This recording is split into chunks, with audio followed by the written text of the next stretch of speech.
Et Dieu va également commencer à te faire grandir dans différents niveaux spirituels. On va dire que tu dois toujours être bouillant pour Dieu, parce que il y a une chose que le diable attendra toujours, c'est que tu te refroidisses. Dans cette alliance avec Dieu, de toujours rechercher sa présence, rappeler le sacrifice de Jésus à la croix, parce qu'il n'est pas mort pour rien. Pour tout peuple, pour toute personne, de tout âge, de toute nation, de toute tribu. Allumer un feu dans ta vie où tu cherches la présence de Dieu. Les multitudes ne pourront te traverser pas, mais la présence de Dieu va faire de toi l'homme, la femme le plus heureux de la terre. On a oublié la caméra aujourd'hui, donc on doit faire avec. Amen. Nous voulons bénir Dieu pour sa présence et le remercier pour sa grâce. Et nous allons parler aujourd'hui d'un message qui est important, où vraiment le Seigneur m'a interpellé cette semaine. Et nous voulons voir ensemble les deux voies de Dieu. Amen. Dis avec moi les deux voies de Dieu. Parce que nous arrivons dans un temps où, dans le monde spirituel, il y a quelque chose que nous devons comprendre. Il y a la voix de Dieu que nous pouvons entendre, la voix de Dieu que nous pouvons saisir. Mais la voix de Dieu que nous pouvons entendre n'est pas forcément ce que Dieu veut que nous faisions. C'est là où se trouve beaucoup de complexes. Et c'est là où des fois nous arrivons à une dimension où Dieu dit une chose, mais Dieu veut une autre. Et c'est pour cela que ça peut choquer, hein, je vois des regards différents, mais vous allez voir, quand nous allons voir la Bible ensemble, nous allons voir ensemble que ce que je vous dis, c'est réel. On peut voir l'histoire de Balaam. À un moment donné, Dieu parle à Balaam et lui dit, va avec ceux qui sont venus pour te soudoyer, va avec ceux qui sont venus pour que tu prophétises contre Israël. Et la Bible nous dit la chose suivante, c'est que Balaam est parti. Et quand Balaam est parti, quand Balaam est parti, quelque chose de terrible s'est passé. La Bible nous dit que Dieu l'a rencontré en chemin. Et quand Dieu l'a rencontré en chemin, Dieu a voulu le tuer. Nous pouvons voir l'histoire où Dieu parle à Moïse. Et Dieu parle à Moïse, il lui dit, va vers les enfants d'Israël. Il lui donne un message. Et nous voyons que quand Moïse part, la Bible nous dit que Dieu vient la nuit. Et Dieu vient pour le tuer. Ça peut être étrange. Comment Dieu peut dire à Moïse, voilà, je t'envoie, et ensuite tu veux venir le tuer. Nous pouvons voir que la Bible nous dit que le peuple de Sodome et Gomorrhe, Dieu a déclaré qu'il allait les tuer. Dieu, c'est ce qu'il a déclaré, c'est ce qu'il a fait. Mais nous voyons qu'à un moment donné, Abraham a compris que malgré ce que Dieu disait, Dieu avait une autre pensée. Et chaque fois que Dieu parle d'un jugement, chaque fois que Dieu parle de quelque chose de terrible, il faut toujours savoir que ce n'est pas la finalité de ce que Dieu veut. Dieu donne des fois des paroles, Dieu donne des fois des jugements, mais Dieu cherche des cœurs et des hommes qui sont prêts à entendre la voix de son cœur, au-delà de la voix de ses paroles. Je vais vous donner un exemple très simple. Mes enfants peuvent faire des erreurs, mais mes enfants peuvent faire des choses que je leur ai dit de ne pas faire. Et je vais déclarer de ma bouche une punition à leur encontre. Mais si mes enfants comprennent que la décision de mon cœur n'est pas cette punition, ils vont essayer de venir faire quelque chose pour toucher mon cœur, pour entendre ce que mon cœur veut réellement dire sur eux, et que la punition leur soit relevée. Dieu, son désir, ce n'est pas de tuer les hommes. Le désir de Dieu, c'est de ne pas de détruire l'humanité. Non. Mais, alors vous allez me dire, mais pourquoi alors Dieu décrète des choses comme ça? Dieu décrète souvent des paroles comme cela pour voir s'il y a des hommes et des femmes qui connaissent son cœur, qui vont le chercher pour que Dieu puisse revenir sur ses paroles. Nous avons un exemple puissant. Dieu parle à Moïse et dit, mais ce peuple qui traîne avec toi est un peuple terrible. C'est un peuple à la nuque raide. C'est un peuple qui ne veut pas m'écouter. C'est un peuple qui m'honore de leurs lèvres, mais leur cœur est loin de moi. Il commence à dire toutes sortes de choses sur ce peuple-là. Et alors qu'il parle de cela, il parle à Moïse. Moïse dit, ouais, c'est vrai. Quand on regarde ce que le peuple y fait, c'est terrible. Alors Dieu dit à Moïse, ok, il n'y a pas de problème, je vais faire quelque chose, je vais détruire ce peuple. Je vais venir, je vais tuer, je vais massacrer tout ce peuple, et je vais faire de toi et juste de ta famille une grande descendance, et je vais vous bénir. C'est ce que Dieu a dit à Moïse. Mais Moïse qui connaissait la voix du cœur plus que la voix parlée, a dit, Seigneur, non, tu ne peux pas faire ça. Si tu tues aujourd'hui le peuple, que vont dire les autres nations? Ils vont dire de toi que tu n'y arrives pas, que tu n'arrives pas à les gérer. Ils vont dire de toi que tu ne sais pas que tu ne sais pas changer ce peuple. Ils vont dire de toi que tu les as délivrés simplement comme cela. Il a dit, je te demande, ne les tue pas, ne les détruis pas. Et la Bible nous dit que Dieu s'est repenti et que du mal qu'il voulait faire au peuple. Vous savez, quand Dieu voulait détruire Sodome et Gomorrhe, il n'a pas voulu vraiment les détruire. Il a décrété quelque chose. Mais la Bible nous dit qu'avant de faire ce qu'il devait faire, il allait voir Abraham. Abraham a commençait simplement à découvrir le cœur de Dieu, la voix du cœur de Dieu. Et la Bible nous dit que dans cette voix du cœur, Abraham était tellement impressionné par cela qu'il n'est pas allé jusqu'au bout. Il allait jusqu'à un certain nombre de personnes à sauver, mais il aurait pu aller jusqu'à la totalité, et Sodome et Gomorrhe ne seraient jamais été tués. Mais nous voyons que ce qui a impressionné Abraham, c'est qu'il est arrivé jusqu'à un niveau, et à ce niveau, il a dit, non Seigneur, je ne te demanderai plus rien. C'est Abraham qui l'a dit, ce n'est pas Dieu qui lui a dit, allez, jusqu'à ça. Non, Abraham a dit, je te demanderai encore une fois, après je ne te demanderai plus rien. Mais malheureusement, il n'est pas allé jusqu'au bout, et Sodome et Gomorrhe ont été tués, ont été consumés par le feu. Quand nous commençons à comprendre cela, vous savez, la voix de Dieu, elle peut être quelque chose de bon, mais aussi quelque chose de terrible. Lisez les 10 commandements. Lisez toutes les lois que Dieu a données à Moïse. C'est des lois terribles. Et la Bible nous dit qu'à un moment donné, Jésus était confronté à la même chose. On lui amène une femme d'adultère. Une femme surprise en commis d'adultère. Et voici comment l'ennemi a commencé à agir de la chose. La Bible nous dit que les pharisiens, les sacrificateurs qui étaient là, qui ont pris cette femme en flagrant délit, l'ont amenée chez Jésus. Et lui ont dit, Seigneur, la loi dit, autrement dit, la voix de Dieu dit. Parce qu'on dit souvent la loi dit, mais c'est la voix de Dieu. Parce que pour le peuple juif, la loi, c'est la voix de Dieu. Et c'est pas tard, parce que c'est ce qui a été dit au mont Sinaï. Ce sont des paroles que Dieu a décrétées. Ce sont des paroles que Dieu a dit. Et voici qu'ils disent à Jésus, voici, la voix de Dieu dit qu'une telle femme doit être lapidée. Ça, c'est la voix qui a été dite audiblement. Ça, c'est la voix qui a été donnée. Pas la voix du cœur, la voix de Dieu qui a été donnée publiquement. Mais Jésus leur dira, voici la voix de Dieu, la voix du cœur. Que celui qui n'a jamais péché lui jette la première pierre.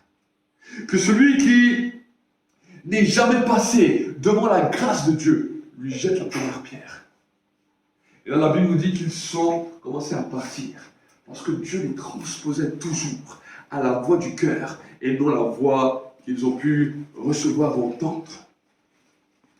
Et dans toute la dimension de la Bible, vous allez voir, à un moment donné, Dieu parle à Jonas. Et il dit, Jonas, Ninive est une ville terrible. Ninive est une ville qui, leurs péchés sont montés devant moi. Dis à cette ville que maintenant, dans 40 jours, elle sera détruite. Jonas était un prophète qui était un peu terrible. Parce que lui connaissait la voix du cœur et connaissait la voix qui a été donnée. Mais parce qu'il était un peu fâché avec la voix du cœur, et parce que la connaissance de la voix du cœur, il glissait. Au lieu d'aller à Ninive, il est parti à Tarsis. Il est parti à Tarsis. Et dans sa désobéissance, un poisson l'a pris pendant 3 jours. Et Dieu ensuite l'a renvoyé à Ninive pour décréter le jugement de cette ville. Et Jonas a commencé à dire, voilà, dans 40 jours, votre ville sera détruite. Dans 40 jours, vous serez détruits. Dans 40 jours, vous serez morts. Mais il n'a pas annoncé la voix du cœur. Il a annoncé la voix qui était donnée, mais il n'a pas annoncé la voix du cœur. Parce que dans toute situation, Dieu a un moyen dans lequel la voix du cœur va révéler qu'est-ce qu'il attend réellement. Et parce que Jonas n'a pas révélé la voix du cœur, voici que le Saint-Esprit lui-même a insufflé à la ville un mouvement de repentance, à un tel point que le roi a décrété une repentance nationale. Et quand cette repentance nationale est arrivée, voici que le secret de la voix du cœur a commencé à se manifester. Le roi qui ne connaissait pas Dieu, mais qui lui était un roi, a commencé à se dire, oui, mais moi qui suis roi, si des fois je fais grâce à des gens qui viennent avec insistance, si nous allons tous revenir ensemble de nos péchés et de nos fautes, je suis sûr que Dieu au ciel ne nous détruira pas. C'est ce que la Bible nous dit dans le livre de Jonas. Le roi a perçu la voix du cœur, et quand le roi a fait ce décret, et que la Bible nous dit que les enfants de Ninive ont commencé à décréter la voix du cœur, voici que Dieu est venu. Et Jonas a dit quoi? Je savais de toute façon qu'elle allait agir comme ça. Ça veut dire quoi? Ça veut dire que c'était quelqu'un qui était terrible. Il connaissait la voix du cœur, mais ne voulait jamais prendre cette voix. Parce qu'il savait que la voix du cœur de Dieu pouvait transformer les choses. Et la Bible nous dit que cet homme était tellement aigri contre cela, qu'il s'est même rebellé contre Dieu. Il a dit, alors t'as qu'à me tuer. Il a dit, si tu ne peux pas accomplir ce que tu accomplis, tue-moi. Après, on n'a plus entendu parler de lui. Certains prophètes connaissaient la voix du cœur, d'autres prophètes ne l'ont pas connu. Mais généralement, souvent les prophètes savaient. C'est pour cela que souvent, si vous regardez les Esdras, les Néhémie, tous ces hommes-là ont été tout simplement des hommes qui ont parlé de la voix de Dieu qui était donnée, mais ils ont parlé de la voix du cœur. Si nous revenons de nos mauvaises voies, si nous nous repentons, si nous cherchons Dieu ardemment, Dieu va revenir de sa colère. Et nous voyons que ces hommes ont mené une vie de réussite. Jonas n'a pas réussi. Parce qu'il a caché la voix du cœur. Et aujourd'hui, j'aimerais pas simplement vous parler de la voix de Dieu, parce que la voix de Dieu, tout le monde peut l'entendre. Le message que Dieu donne, tout le monde peut l'entendre. Les paroles de condamnation que Dieu a, même contre une nation, même contre un peuple, même contre un pays, tout le monde peut l'entendre.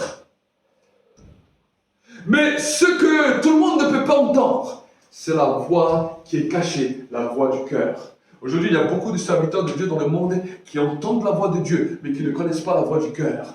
Voilà pourquoi tellement de jugements, voilà pourquoi tellement de paroles. Vous savez, on a eu il y a quelques années, maintenant il est décédé, un homme de Dieu que Dieu lui a révélé beaucoup de choses, des grandes choses, des choses extraordinaires. Cet homme de Dieu s'appelait David Wilkerson. C'était un homme de Dieu qui avait vu le magnétoscope, la télévision, tout ce qui est en train de se passer aujourd'hui. Il a vu cela, il a écrit cela. Il était aux États-Unis, il a écrit cela dans les livres. Ça a fait carton, parce que tout ce qu'il disait était juste. Tout ce qu'il disait était juste. C'était pas faux. Il avait vu les choses. Il a même vu des jugements. Il a vu ces choses-là.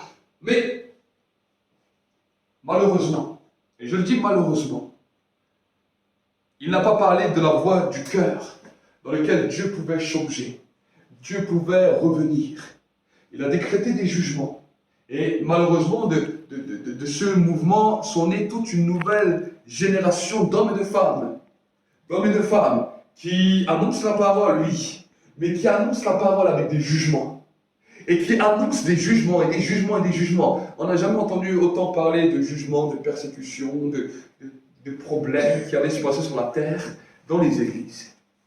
Je ne parle pas simplement de la télévision, je parle dans les églises.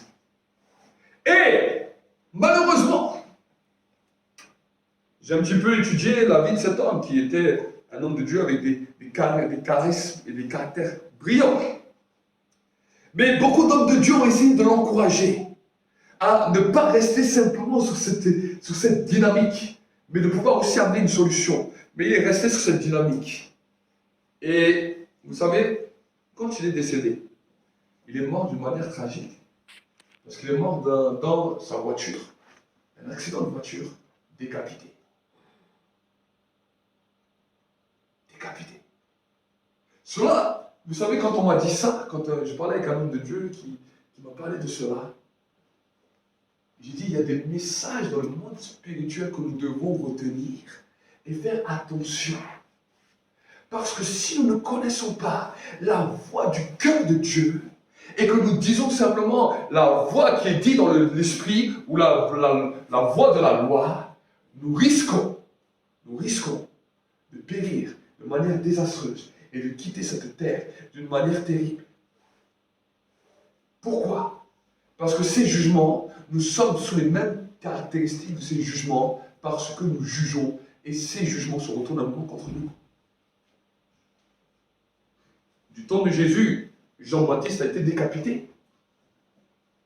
Et je disais à l'homme de Dieu avec qui je parlais de cela, je lui dis, tu sais, s'il y a eu des choses comme ça, c'est que Dieu veut aussi annoncer quelque chose dans le monde spirituel. Il veut annoncer l'annonce de la fin d'une génération d'hommes et de femmes qui proclamaient simplement des jugements, mais aussi l'annonce d'une nouvelle génération qui va se lever avec le message du cœur de Dieu.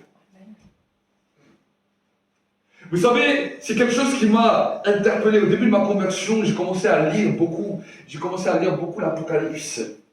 L'Apocalypse, c'est une belle chose, mais comme vous disiez, l'Apocalypse, à la fin, que vous avez lu l'Apocalypse, vous êtes tellement découragé d'entendre tout ce qui va se passer que l'Apocalypse ne vous fait même plus dormir. Et je lisais l'Apocalypse pendant des jours, j'en pleurais carrément. Je disais, je venais d'être jeune converti, j'étais encore célibataire.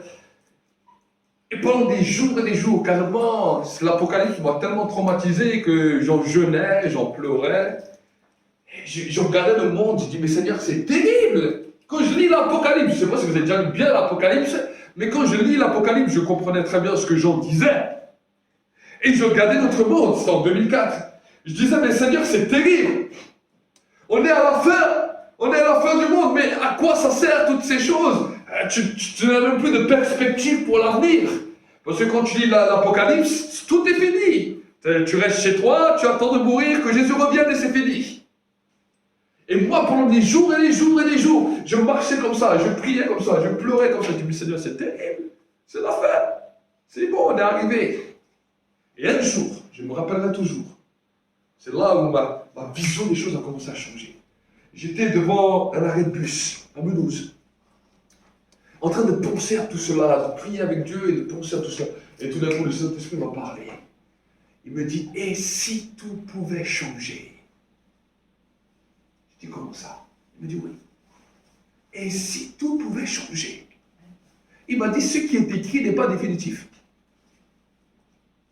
Il m'a dit, ce qui est écrit n'est pas définitif. Ceux qui connaîtront mon cœur sauront qu'il pourrait y avoir un avenir. Ceux qui connaîtront mon cœur sauront que je peux revenir sur toute parole que je dis.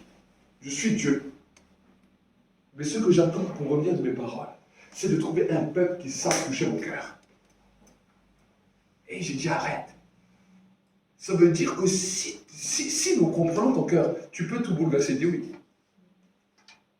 Il dit, mais où sont les hommes qui prient pour que je change mes plans? Où sont mon peuple qui me demande ardemment, Seigneur, change tes plans? Qui sont mon peuple qui comprennent la voix de mon cœur et qui n'écoutent pas simplement la voix des paroles? Et vous savez, quand nous commençons à comprendre cela, nous commençons à découvrir Dieu. Et dans nos vies, c'est pareil. Dieu, des fois, donne une parole, mais Dieu a aussi une parole du cœur que nous devons comprendre. C'est pour ça que des fois, les prophètes ne sont pas toujours compris. Parce que si un prophète connaît la voix du cœur, on peut entendre une voix, mais la voix du cœur, quand elle va être donnée, ça amène la confusion chez les gens. Est-ce que Dieu se contredirait-il? Est-ce que Dieu changerait-il comme ça de pensée? Ce n'est pas qu'il change de pensée, c'est qu'il y a une pensée secrète du cœur que Dieu réserve pour ceux qu'il aime. La pensée secrète de Dieu est réservée pour ceux qui l'aiment. Et vous savez, comment nous pouvons le voir?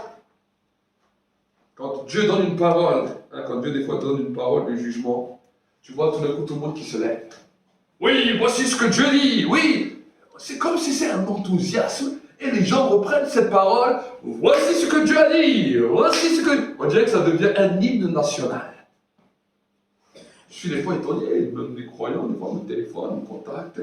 On dirait qu'ils ont l'hymne national de la parole que Dieu a dit. Je parlais dernièrement avec un jeune prophète qui me disait, oui, voilà, mais vous savez, Dieu il va manifester son réveil, super, mais il y aura des grandes persécutions.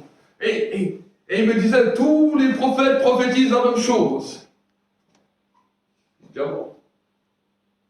J'ai dit, mais ça, c'est ce que vous prophétisez. Mais ce n'est pas la pensée secrète du cœur de Dieu. Pourquoi? Parce que on peut entendre certaines choses, mais dans la dimension de la pensée secrète de Dieu, il y a un message qui peut sortir, qui peut changer, qui peut révolutionner. Jésus a pas dit, oui, quand vous allez vivre le réveil, vous allez vivre la persécution, c'est pas ce que Jésus a dit. Je n'ai jamais vu un verset comme ça dans la Bible qui dit ça. Jésus a dit, quand vous serez persécuté dans une ville, fuyez dans une autre ville. Il a dit, vous n'aurez pas parcouru tout Israël, que je serai déjà de retour. C'est ce qu'il a dit. Il a dit, si on ne vous accepte pas dans une ville, si on ne vous accepte pas dans un village, il a dit, partez, allez ailleurs. Il a dit, vous n'aurez pas parcouru tout Israël, que je serai déjà de retour. Il a dit ça aux disciples. Mais Pierre n'a pas compris. Pierre, il est resté dans la persécution, il a attendu. Paul, il s'est jeté dans la gueule du loup en pleine persécution. Ça a posé des problèmes, ils sont morts prématurément. Je vous dis prématurément. Parce que Paul était averti. Vous allez voir dans Actes, la Bible nous dit, poussé par le Saint-Esprit, qui lui disait, ne va pas à Jérusalem. C'est pour toi, c'est fini. Dieu t'a pas dit de rester à Jérusalem. Dieu t'a dit de partir. Mais Paul, non, il est retourné. Il a dit, non, mais je vais leur montrer que je pratique quand même la loi. Je vais me raser, je vais amener des personnes avec moi, je vais même mettre une offrande. Mais on s'en fout, ton offrande va te tuer. Il est allé. Alors que la voix de Dieu était dans Paul. Qu'est-ce qu'il lui a dit? Il lui a dit, je vais t'amener aux nations pour être la lumière. C'est ce qu'il lui avait donné comme parole au début. Je vais faire de toi une lumière parmi les nations. Mais Paul, pourquoi tu ne l'as pas écouté? Parce qu'un prophète est venu, il lui a donné une parole. Voici les Juifs qui vont te faire. Il a pris la ceinture de Paul, il s'est lié les mains et les pieds. Il a dit, les Juifs vont t'amener liés comme ça, les poings et les mains liés. Ça, c'était la parole de l'esprit. Mais le prophète s'est arrêté là. Paul a dit, bon, si Dieu a dit que les Juifs vont m'amener poings liés, ils vont m'amener les poings et les mains liés, comme ça à Jérusalem, c'est bon, je vais le faire. Mais ça, c'était simplement une déclaration dans le monde spirituel que ce que les Juifs avaient décrété sur la vie de Paul. Ce n'était pas la finalité. Paul a pris simplement la voie qui avait été donnée comme la finalité. Mais la Bible nous dit que le Saint-Esprit poussait les gens à dire à Paul, non, ne va pas à Jérusalem, tu vas mourir. Et Paul disait, oui, mais de toute façon, même si je vais mourir, je suis prêt à mourir. Mais Paul, tais-toi, écoute ce qu'on est en train de te dire. Il y a une voix du cœur, une voix de protection qui veut t'amener dans un équilibre, mais tu n'écoutes pas. Tu n'écoutes pas. Finalité, il a été décapité. Il a été décapité. Pierre, Dieu lui a montré. Il lui a montré à un moment, il voit l'extase. Il voit toutes les nappes. Il a dit, jamais rien d'impur n'est rentré dans ma bouche. Dieu lui dit, ce que j'ai déclaré pur, ne le déclare pas impur. Oh, mais tu sais, la voix de Dieu, la loi nous dit que nous ne devons pas manger ça. On ne doit pas manger de cochon, on ne doit pas manger tel animal. C'est la loi, c'est toi, c'est ta voix qui a dit ça. Dieu vient, il révèle une loi du cœur. Il lui dit, tu manges. Non, j'en ai rien d'impur mais rentré dans ma bouche. Dieu lui dit à 3 fois, à 3 reprises, ce que j'ai déclaré pur ne le déclare pas comme impur. Après ce temps, Dieu l'amène dans la maison de Corneille. Voici quel était l'héritage de Pierre. L'héritage de Pierre était de partir aux nations. Il rentre chez Corneille. Le Saint-Esprit, il tombe sur les gens. Waouh! Pierre, il a vécu la Pentecôte. Mais après, il restait dans la Pentecôte. Il n'a pas vécu ça. Il arrive chez Corneille. L'onction qui est sur lui, bam, le Saint-Esprit tombe sur tous. Et là, ils se mettent tous à parler en d'autres langues. Ah, Jérusalem, il n'a jamais vu ça. Dieu lui montre, voilà ce que je vais faire avec toi. Mais Pierre, il est baptisé, il retourne à Jérusalem. Il ne comprend pas. Voici que maintenant, Dieu essaie de lui faire comprendre une deuxième fois la voix du cœur. Les Juifs mettent Pierre en prison. Hérode met Pierre en prison. Avec des soldats de chaque côté. Il dit, bon, il n'a pas compris. En plus, il est en train de dormir. Et je vais lui envoyer un ange. L'ange est venu, les chaînes sont tombées. Il est parti, il est sorti, les portes sont ouvertes. Pierre, maintenant c'est ton temps, casse-toi de Jérusalem. Parce que si tu restes là, tu vas mourir ici. Pierre, non. Il arrive, il se présente à l'église, c'est extraordinaire, mais il reste. Il reste. Dieu lui parle une troisième fois. Il lui a parlé la première fois en extase. Il lui a parlé la deuxième fois à travers les chaînes, par l'ange. Et la troisième fois, il va lui parler par un évangéliste, Philippe. Philippe arrive à Samarie. Là, des multitudes se convertissent. Il les baptise. Il appelle Pierre, les gens, il dit, venez, on est à Samarie. On est sorti du pays d'Israël, on est à Samarie. Là, maintenant, il y a des conversions, qu'est-ce qu'on fait? Là, il dit, Pierre, les gens, ils arrivent. La même grâce qui s'est manifestée quand il est rentré chez Corneille. Ça arrive, bam, il les baptise. Et la Bible nous dit, il impose les mains et tous ils reçoivent le Saint-Esprit. Pierre, Dieu est encore en train de te parler. Fuis Jérusalem, va dans les nations. Qu'est-ce que tu fais? Il est extraordinaire. Lui, il est émerveillé. Il dit, waouh. Il retourne à Jérusalem. La seule différence qu'il avait à Jérusalem, c'est que, voilà, son nom va guérir ça, il est malade. Mais autrement, Pierre est resté là. Jusqu'à ce qu'il a été condamné là et qu'on l'a crucifié. Terrible. C'était pas son temps. C'était pas son timing. Et bien souvent, en fait, de tous ceux-là, ils ont vécu des choses. Ils ont vécu des choses. Vous savez, même Paul, à un moment, la Bible nous dit que Paul et Silas étaient en prison. Mais je ne comprends pas Paul. Ils sont fait fouetter en prison. Et quand il appelle après le responsable de la prison, il dit, mais nous, on est citoyens romains. Et le responsable le geôlier de la prison, il commence à trembler. Il dit, mais c'est terrible. C'est toi, tu es citoyen romain. Moi, je l'ai appris, j'ai reçu ce titre à prix d'argent. Paul lui dit, moi, je l'ai eu de naissance. Il dit, mais alors, je n'ai même pas le droit de vous garder en prison. Venez, je vous libère par une petite porte et vous partez. Mais je ne sais pas, tu es en prison, écoute-moi bien, tu es en prison, on te dit, on t'ouvre une porte derrière, vas-y, barre-toi, parce que tu n'as rien à faire ici. Je ne sais pas, moi, je ne reste pas en prison, je pars. Lui, il dit, non, si tu ne le fais pas en public devant tout le monde, je pars pas. Non, mais il faut être fêlé un peu de la cafetière. Quel est ce genre d'orgueil? On s'en fout. Oui, vous m'avez jugé devant tout le monde, je veux que tout le monde entende que vous me graciez. Mais on s'en fout, Paul, on tourne la porte de sortie, casse-toi. Il y a un message. Des fois, Dieu va faire les choses de manière grandiose. Des fois, Dieu va utiliser les petites portes pour le faire sortir. Ça, c'est la voix de Dieu. Ça, c'est la voix du cœur. Mais Paul, non, il voulait la voix de la reconnaissance. Et ça lui a posé beaucoup de problèmes, parce que vous allez voir qu'après, il n'a pas pu sortir comme il voulait de la prison. Lisez bien ces versets, vous allez voir.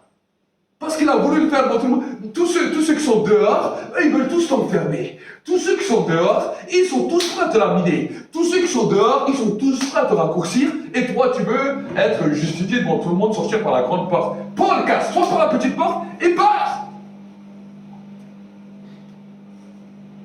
J'aimerais vraiment, vous savez, pourquoi je vous montre ça? Parce que eux, c'était des grands hommes de Dieu. Ils faisaient beaucoup de choses, mais leur mentalité a fait qu'ils n'ont pas pu aller jusqu'à l'excellence où Dieu voulait les amener. Nous sommes dans un temps où la connaissance grandit. Mais curieusement, la connaissance a grandi d'un certain niveau, mais nous n'avons pas compris encore la dimension du cœur, de la voix du cœur de Dieu. Parce que nous refaisons les mêmes erreurs que nos anciens, nous refaisons les mêmes erreurs que ceux qui nous ont précédés, au lieu d'ouvrir les yeux, de comprendre les choses et de faire ce que Dieu nous demande de faire. Je me souviens à un moment donné, en 2008, quand j'ai commencé à découvrir la communion avec le Saint-Esprit, j'ai dit waouh, extraordinaire. J'ai dit c'est extraordinaire. Et j'étais motivé. J'ai dit bon, maintenant je vais aller prêcher l'évangile. Je vais continuer. On m'a invité, je prêchais aussi avant, mais maintenant je suis paré. Ah, maintenant je vais faire ça. La voix du cœur de Dieu. C'était quand tu arrives au début, il m'a dit, bon, tu vas aller dans cette église, tu vas prêcher. Mais à la fin, tu pries pour personne, tu imposes les mains à personne. Tu vas serrer les mains des gens et tu vas faire des photos avec eux. C'est ce que Dieu m'a dit. J'ai dit, ok, rien à voir avec la spiritualité. Au début, il m'a dit, quand tu prêches, quand l'onction arrive, tu t'arrêtes de prêcher. Tu vas faire serrer les mains aux gens. Tu vas faire des photos avec eux. La voix du cœur. Alors qu'il y avait des prophéties qui avaient été données sur moi.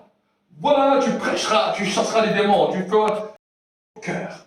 C'était le chemin que Dieu voulait m'apprendre pour me montrer qui il était.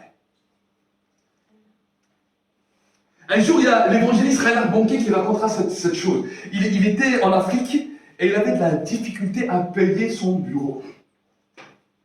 Tous les mois, il priait pour juste pouvoir payer un bureau. Il a dit, il était au début du ministère, il n'arrivait pas à payer un bureau. Et tous les mois, c'était la galère. Et un jour, il est arrivé où il n'avait plus l'argent, il lui restait, je crois, 1 ou 2 jours avant que voilà, son bureau lui enlève parce qu'il n'avait plus d'argent. Et il priait, il disait, je priais, je jeûnais, je criais à Dieu, Seigneur, donne-moi l'argent, donne-moi l'argent, donne-moi l'argent, juste pour payer mon bureau. Voici qu'à un moment donné, il est dans son bureau et là, Dieu lui parle. Dieu lui parle audiblement. Il lui dit, est-ce que tu acceptes que je te donne 1 million d'euros? Non, 1 million de dollars. C'est $, à l'époque. Et lui, waouh, il a entendu ça, il a dit, waouh, 1 million de dollars pour tout ce que j'ai à faire, pour mon bureau, pour ça. Il a dit au début, il était émerveillé. C'était ce que Dieu lui a dit. Mais tout d'un coup, alors que Dieu lui a dit ça, il a senti que derrière cette parole, Dieu avait un autre message. Ce n'était pas la parole que Dieu voulait dire. Il a juste donné cette parole pour le tester. Et lui, il a dit, Seigneur, je ne veux pas 1 million de dollars, mais je veux 1 million d'âmes. Je ne veux pas 1 million de dollars, mais je veux 1 million d'âmes. Et le Seigneur, parce qu'il a dit ça, il a dit non seulement je te donne 1 million d'âmes, mais il a aussi reçu l'argent qu'il avait besoin. Dieu ne m'avait pas dit les 1 million d'âmes, mais la connaissance de son cœur, elle a sonné plus fort que ce que Dieu est en train de dire. Que ce que Dieu est en train de dire. Et j'aimerais te dire que dans nos vies, bien souvent, Dieu fera toujours la même chose. Il y a une voix du cœur à saisir. Une voix du cœur à saisir. La voix du cœur, c'est la voix de la folie. La voix du cœur est la voix qui dépasse toute intelligence. Est la voix qui dépassera tout raisonnement. Parce que ça n'aura rien à voir. Mais c'est la voix du cœur qui va prévaloir. À un moment donné, alors que Salomon venait de bâtir le temple à Jérusalem, le temple magnifique, le temple grandiose, la Bible nous dit que la gloire était tellement grande que même les sacrificateurs ne pouvaient pas rester dans le temple, ils tombaient par terre. Un soir, alors que Salomon est en train de prier, Dieu lui dit, dis-moi ce que tu veux, je te l'accorderai. Que ce soit les richesses, que ce soit la destruction de tes ennemis, tout ce que tu veux, je te le donnerai. C'est extraordinaire quand Dieu vient te proposer quelque chose comme ça. Il vient te dire tout ce que tu veux, demande-le-moi, je te le donne. Salomon, il a commencé à réfléchir. Et Salomon, il a dit, Seigneur, je ne te demande pas grand-chose. Quand tu vois ce peuple, comment il est grand. J'ai vu mon père, comment il a galéré avec ce peuple. Et combien, des fois, mon père a manqué de sagesse dans beaucoup de choses. Il a dit, je te demande, donne-moi la sagesse. C'est la seule chose que je veux. Voici un homme qui a compris la dimension du cœur. Et quand Dieu lui a vu ça, il a dit, waouh, parce que ton désir n'a que été de demander la sagesse, je vais faire de toi un roi comme jamais il y a eu sur la terre. Je vais te donner la richesse. Je vais te donner la victoire sur tes ennemis. Je vais te donner tout. Alors, est-ce qu'il a su garder cette dimension jusqu'à la fin de sa vie? Non. Malheureusement, Salomon, à la fin de sa vie, a dévié. Mais à un moment dans sa vie, il a su connaître la dimension de la voix du cœur. Et voilà pourquoi, des fois, ce qu'on parle, quand on parle de l'esprit religieux nous empêche toujours d'entendre la voix du cœur. Parce que l'esprit religieux va nous bloquer dans des mentalités, va nous bloquer dans toutes sortes de raisonnements, dans toutes sortes de retranchements, dans lesquels nous n'allons pas comprendre quelle est la dimension de la voix du cœur. Parce qu'il y a une voix qui est donnée, il y a la parole, il y a une voix qui est donnée dans le monde spirituel, et on va se baser uniquement sur cette voix. Uniquement sur cette voix. Aujourd'hui, malheureusement, l'Église est rentrée dans le monde, dans beaucoup d'endroits, surtout particulièrement en France. Je ne parle pas de tous les endroits du monde, mais surtout particulièrement en France, dans une dimension où voici, on reçoit dans le monde spirituel les paroles des fois de jugement, les paroles de malheur, les paroles de ceci, les paroles de cela, et on en fait un dogme, on en fait un slogan.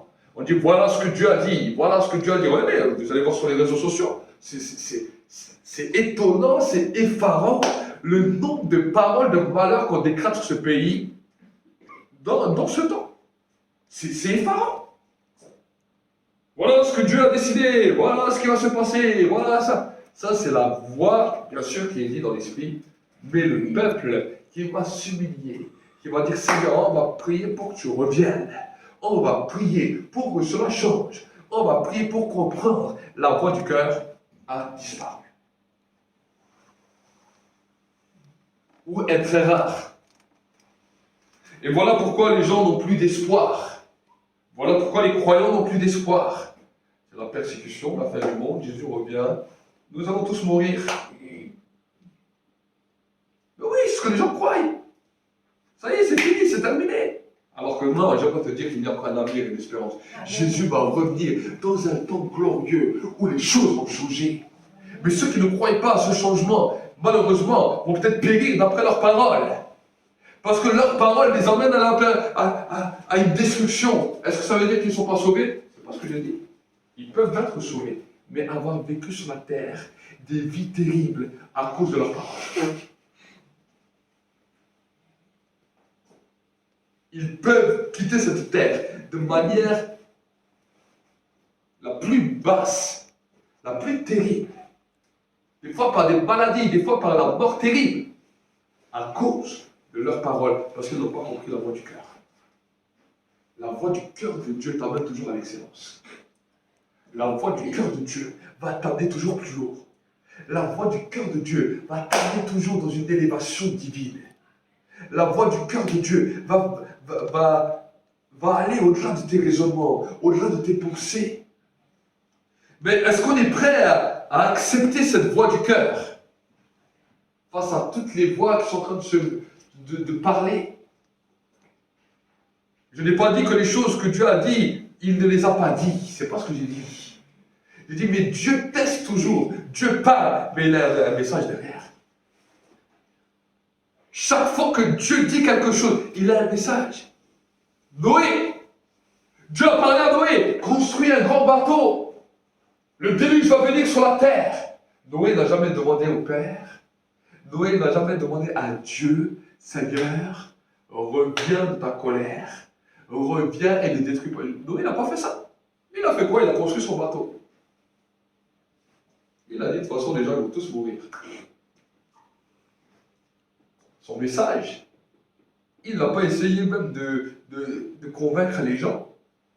Il est rentré avec sa femme, ses enfants, les animaux, et les autres, ils n'ont qu'à mourir. C'était un peu la mentalité de Noé. C'était la mentalité de Noé. C'est pour ça que Noé a été appelé un homme juste, mais n'a pas été appelé un ami. Et quand il est sorti de l'arche, il pensait encore à lui. La Bible nous dit qu'il a planté une vigne et il s'est enivré. Il s'est enivré. Mais oui, c'était un homme qui était juste, oui, mais qui n'est pas allé plus loin. Et vous voyez la vie de Noé, il n'a jamais connu une dimension d'amitié comme peut-être Abraham a connu, comme Moïse a connu. Il n'a pas connu ça. Il donnait des fois des messages de Dieu. Voilà. Dieu a dit bon. Dieu était tellement peiné qu'il a dû lui-même faire une alliance. Il a dit je voulais faire une alliance avec, à travers Noé. Noé n'a pas amené une alliance. Dieu lui-même a fait son alliance. Il a dit, je fais un arc-en-ciel pour dire que je ne détruirai plus jamais les hommes par cela. Il s'attendait que Noé prie pour ça. Mais Noé ne l'a pas fait. J'étais obligé d'accomplir ma parole parce que l'homme n'a pas voulu. Et un jour, Dieu nous demandera des comptes.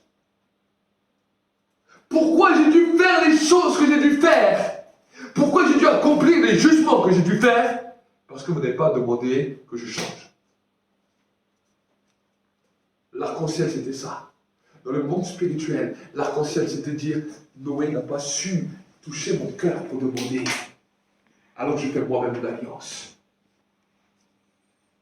Pour que je sois limité dans ma parole. Parce que l'homme ne me comprend pas. L'homme ne me comprend pas. Et il a continué. Avec Abraham. Abraham a commencé à connaître, mais Abraham n'est pas rentré dans...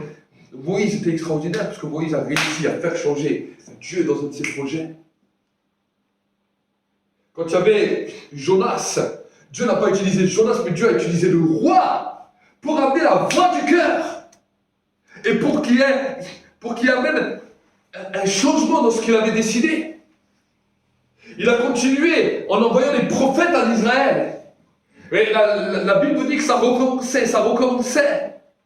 Certains réussissaient, d'autres ne disaient que la voix du jugement, mais n'avaient jamais la voix de la solution. La voix du cœur. La voix du cœur. Et cela posait des problèmes. Parce que Dieu, des fois, devait accomplir ses jugements. Dieu n'aime pas accomplir ses jugements. C'est pour ça que la Bible nous dit il est lent à la colère, mais il est riche en bonté. C'est ce que la Bible nous dit dans le livre des psaumes. Dieu est lent à la colère, mais il est riche en bonté. Et nous, quand on voit les jugements, on veut les jugements, ça nous plaît le jugement. Oh, on voit qu'on a raison. On voit qu'on a raison. Mais Dieu, des fois, tarde les jugements. Pour qu'on comprenne la voix qui est cachée, la voix du cœur derrière. Et des fois, nous tombons vite dans cette voie de jugement. Et nous sommes tous tombés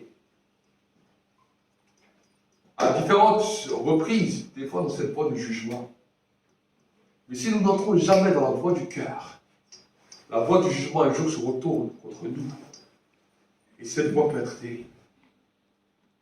La Bible nous dira même, ne te réjouis pas lorsque Dieu donne des jugements, même à tes ennemis, de peur qu'ils ne se retournent contre toi et que ton jugement ne devienne pire. C'est écrit dans le livre des psaumes. C'est terrible quand tu entends un verset comme ça. Parce qu'on se dit, d'un côté, Dieu a jugé, mais de l'autre côté, notre réjouissance peut se retourner des fois contre nous. Ça, c'est ce qu'on appelle la voix du cœur. Parce que tous les hommes sur la terre ont été créés par Dieu. Et le but de Dieu, c'est de pouvoir sauver tout le monde. C'est de pouvoir que tout le monde puisse avoir une seconde opportunité. Et quand nous commençons à comprendre cela, nous allons voir que la voix de Dieu du cœur est une voix des fois difficile. Parce que c'est ce qu'on appelle la voix du renoncement. C'est ce qu'on appelle la voie de la renonciation à soi. La loi de la mort à soi. La loi de certains, des fois, plaisirs qu'on aurait voulu mourir à cela pour accepter que la voix du cœur s'ouvre. C'est ça qui amène des récompenses. C'est ça qui amène ce dont nous avons besoin. C'est pour cela que Dieu cherche des hommes et des femmes qui connaissent son cœur. Pas qui connaissent sa voix. Même le monde des ténèbres connaît la voix de Dieu. Même le monde des ténèbres connaît les jugements de Dieu. Tout le monde connaît ça. Il suffit qu'on entre dans le monde spirituel. On comprend ça.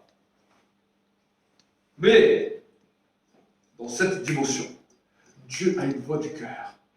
Et la première voix du cœur se passe par la conversion. La Bible nous dit, le châtiment qui nous était destiné est tombé sur lui. Et c'est par ses meurtrissures que nous sommes guéris.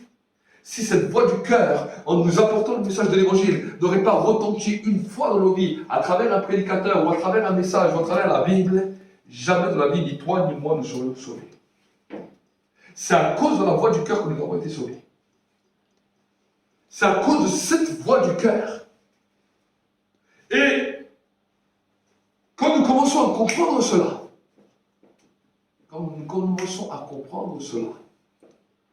nous allons être transformés. Vous pouvez voir même Jean-Baptiste. Jean-Baptiste a été décapité. Mais quand on lit pourquoi il a été décapité, c'est une décapitation un peu bête d'un côté. Parce que dites-vous qu'il est en Israël. Écoutez-moi, il est en Israël. Le roi Hérode connaît bien la loi de Dieu. Jésus, et l'exemple de Jésus, nous montre que Jésus ne donnait pas des fois des messages directs aux gens. Jésus, quand il voulait donner un message à l'ensemble du peuple ou à un roi, il parlait en parabole, il donnait une image, il faisait passer son message sans des fois aller le dire personnellement. Jean-Baptiste, monsieur Jean-Baptiste, prophète de l'Éternel, va voir le roi d'Israël Hérode. Tu as pris la femme de ton frère. Ce que tu fais, c'est pas bien. Tu vas être jugé. Tu vas être condamné. Jean-Baptiste, cette parole t'a amené ta tête coupée. Lisez la Bible. Cette parole a amené la tête coupée à Jean-Baptiste. Pourquoi? Il s'est mêlé des choses qu'il ne regardait pas. Il aurait pu donner un message indirectement, sans le donner directement en disant « C'est moi le prophète de l'Éternel Jean-Baptiste. » Oui, tu parles comme ça tellement bien, tellement fort que ta tête a été coupée. Il y a certains messages qu'on peut donner personnels, il y a d'autres messages qu'on va utiliser des paraboles à cause de nos vies qui sont en jeu. Est-ce que vous comprenez? Si on commence à comprendre la dimension de la voix du cœur, alors nous allons grandir. Alors nous allons être protégés. Alors nous allons avancer. Amen. Jean-Baptiste n'a pas compris. Imaginez, il va chez un roi. Il sait très bien que ça peut lui coûter la vie. Le roi disait en plus, la Bible nous dit même que le roi aimait bien Jean-Baptiste. Au début, il ne l'a pas tué, il l'a mis en prison. Juste parce qu'il l'aimait bien. Mais son amour de bien, il y en a un autre qui a chopé ça. Et ils ont dit, vas-y, je veux sa tête. Pourquoi? Parce qu'il n'a pas compris. Amen. S'il aurait fait un message, il aurait dit, voilà ce que Dieu nous recommande. Tu ne mets pas de l'eau. Il dit, voilà ce que Dieu recommande. Il aurait donné un message. Les messagers seraient allés sur le roi et dit, voilà. Il y a une parole de la part de Dieu qui dit que si on fait telle et telle pratique, ça peut être dangereux. Le roi aurait réfléchi. Il aurait dit, ok, je vais écouter ça. Et Jean-Baptiste, il allait devant tout le monde. Il va devant un roi. Devant le roi, il dit à tout le monde, voilà, roi, ce que tu fais, c'est pas bien. Hein. Moi, je suis le prophète. Ça lui a causé des problèmes. Et la tête a été coupée. Son ministère s'est arrêté. Amen. On peut voir Jésus. Est-ce que vous croyez que quand Jésus était là, Hérode ne faisait rien de mal? Est-ce que vous croyez que Pilate ne faisait rien de mal? Quand Pilate lui pose des questions, Jésus lui dit, mais qui m'a établi juge? Il lui renvoie ces questions. Quand, à un moment donné, des personnes viennent, voilà, je vis ce conflit avec telle personne. Jésus dit, mais qui m'a établi juge entre vous? Mais pourtant, quand il parle des paraboles, les gens comprennent ce qu'il dit. Il ne dit pas comme ça de manière directe dans la tête, mais il commence à donner. Il commence à donner des paraboles.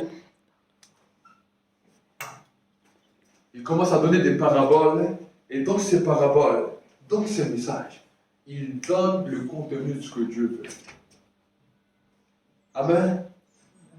Donc c'est à nous maintenant de comprendre. C'est à nous maintenant de saisir. C'est à nous maintenant d'entrer dans une dimension et de faire aussi attention. De faire aussi attention dans nos vies spirituelles. Dans nos vies spirituelles, il y a la dimension de Dieu. La voix que Dieu dit. Mais il y a la voix du cœur. La voix que Dieu dit. Et il y a la voix du cœur. Vous savez, ça fait des années maintenant que j'ai commencé à comprendre cela. Et quand nous commençons à comprendre, la voix du cœur, la voix du cœur peut même sembler être contradictoire à la voix que Dieu a dit. Peut même être semblée loin. Mais dans la voix du cœur, il y a la dimension du sacrifice. Dans la voix du cœur, il y a la dimension de renonciation. Dieu a dit à Abraham, je vais faire de toi une grande nation, je vais te multiplier, tu vas être père d'un grand peuple. Voici, ça c'était la voix de Dieu. Et premièrement, il a attendu jusqu'à l'âge de 90 ans pour rentrer, premièrement, dans la voix de Dieu. Et quand la voix de Dieu a été donnée, voici que son fils Isaac est là. Voici que la voix du cœur parle. Amène ton fils sur l'autel. La voix que Dieu a dit, tout le monde l'a entendu. Sarah a entendu que Dieu voulait faire d'Abraham un père d'un grand peuple. Sarah a entendu ce que Dieu voulait accomplir à travers Abraham. Sarah a entendu les belles paroles que Dieu a dit à Abraham, parce qu'elle les a entendues en même temps que lui. Mais la voix du cœur, il n'y a que Abraham qui l'a entendu. Amène ton fils sur la montagne au lieu Morija. Amène-le là-bas. Que Abraham a entendu. Sarah n'a pas entendu la voix du cœur. Elle a entendu la voix de Dieu. Non, peu importe, mon fils peut aller avec son père partout. Mais imaginez, jamais il va l'égorger. Jamais il va le sacrifier. Parce que Dieu a dit ça. Mais la voix du cœur a parlé à Abraham. Et Dieu a dit à Abraham, je sais maintenant que tu me crains. Je sais maintenant que tu me connais et je t'appelle ami. Parce que la voix du cœur est devenue plus forte que la voix que Dieu donnait. Et si vous allez voir dans toute l'histoire de la Bible, Dieu parle, mais Dieu a une autre voix. Dieu parle, mais Dieu a une autre dimension. Et c'est ça qu'il veut que nous cherchions. Quand nous prions, quand nous entrons dans sa présence, ce n'est pas simplement la voix que Dieu a dit qu'il veut que nous comprenions. Il veut que nous cherchions la voix du cœur. La voix qui touche son cœur. La voix qui bouleverse son cœur. Et si nous comprenons ça, nous allons grandir. David connaissait ça. À un moment, David a fait un recensement, c'était terrible. Dieu a dit, ok, tu vas faire ton recensement, mais tu vas être jugé.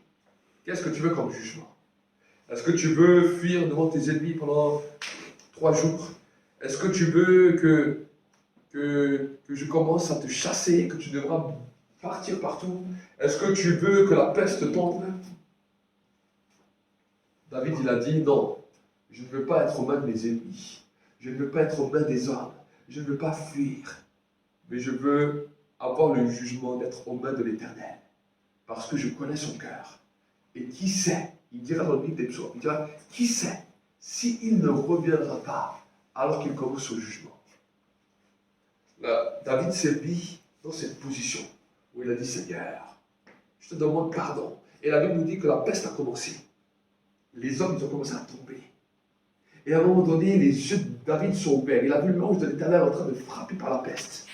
Là, il a prié. Il a dit, non, Seigneur, pas le peuple. C'est moi qui ai fauté. Alors, que ce soit sur moi que ça tombe. Et là, tout d'un coup, l'ange de l'Éternel a arrêté sa main. David avait touché le cœur. Avait touché la voix du cœur. Il est venu la porter à l'autel. Et la plaie s'est arrêtée. Et la plaie s'est arrêtée. Pourquoi? Parce qu'il a su toucher. Il a su entendre la voix du cœur. C'est pour ça que quand on parle de David, on dit, voici c'était l'homme selon le cœur de Dieu. Parce qu'il y avait la voix qui était dite, mais la voix du cœur prévaloir était toujours plus grande sur la vie de David jusqu'à la fin de sa vie.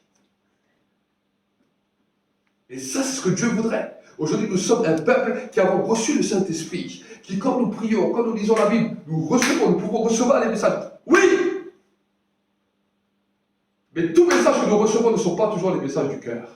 Dieu veut que nous creusons plus loin pour trouver les messages du cœur. Et les messages du cœur, des fois, vont t'étonner.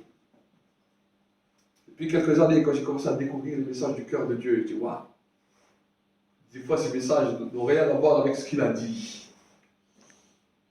Et j'ai commencé à vouloir plus me focaliser sur les messages du cœur que sur les messages que Dieu a dit. Ça a mis peut-être un étonnement. Ça a mis peut-être des fois une contradiction. Ça a mis peut-être des fois un étonnement. Des fois, je parlais avec certains hommes de Dieu. Je me dis, mais c'est bizarre, ton message ne ressemble pas trop au l'autre. Je dis, toi, tu entends un message, mais moi, j'ai entendu le message qui vient du cœur. Et le message qui vient du cœur aura toujours une solution, aura toujours une transformation, aura toujours une évolution. Le message qui venait du cœur d'Abraham était la résurrection. On n'a jamais entendu parler de résurrection avant. Il a voulu sacrifier son fils. Pas pour le tuer définitivement, car Abraham croyait à la résurrection. Ce que la Bible nous dit, il croyait que Dieu était capable de ressusciter son fils. Et ça, c'est ce qu'on appelle la voix du cœur. Parce que c'est ce que même le Père a fait. Il a sacrifié son fils Jésus, qui devait être roi, qui devait régner, qui devait être roi en Israël. Il l'a sacrifié pour le ressusciter. Voilà, c'est ça que le diable n'a pas compris. Le diable avait compris que Jésus devait régner. Le diable avait compris que Jésus devait être roi. Mais il n'avait pas compris que la loi du cœur, la voix du cœur de Dieu était le sacrifice. Donc nous allons prier.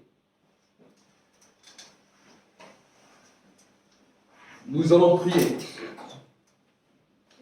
pour que Dieu puisse commencer à manifester la loi du cœur. La voix du cœur. Seigneur mon Dieu, mon roi, nous voulons te bénir, nous voulons réellement te rendre grâce. Et nous te remercions pour ces temps, pour ces instants. Nous te demandons, Seigneur mon Dieu, mon roi, dans cette dernière réunion dans ce lieu, que Seigneur, tu puisses amener, Seigneur mon Dieu, mon roi, tes enfants à découvrir la voix du cœur. Pas simplement une voix qui peut être entendue de tout le monde, mais une voix qui est réservée pour ceux qui t'aiment. Une voix qui est réservée pour ceux qui te sont proches. Une voix qui est réservée pour ceux qui sont prêts à recevoir la direction cachée. Pour ceux qui sont prêts à recevoir les dimensions secrètes que tu as réservées pour ceux qui sont prêts à entrer dans la dimension du cœur. Pas simplement dans la dimension des paroles, mais dans la dimension du cœur. Je prie que maintenant un temps d'éclaircissement vienne sur leur vie pour comprendre les mystères qui sont cachés à ta présence et à ton cœur.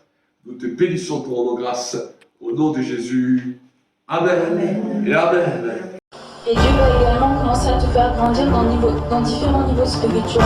On va dire que tu dois toujours être bouillant pour Dieu, parce que il y a une chose que le diable attendra toujours, c'est que tu te refroidisses. Dans cette alliance avec Dieu, de toujours rechercher sa présence, rappeler le sacrifice de Jésus à la croix, parce qu'il n'est pas mort pour rien. Pour tout peuple, pour toute personne, de tout âge, de toute nation, de toute tribu. Allumer un feu dans ta vie où tu cherches la présence de Dieu. Les deux tu ne comprendras jamais.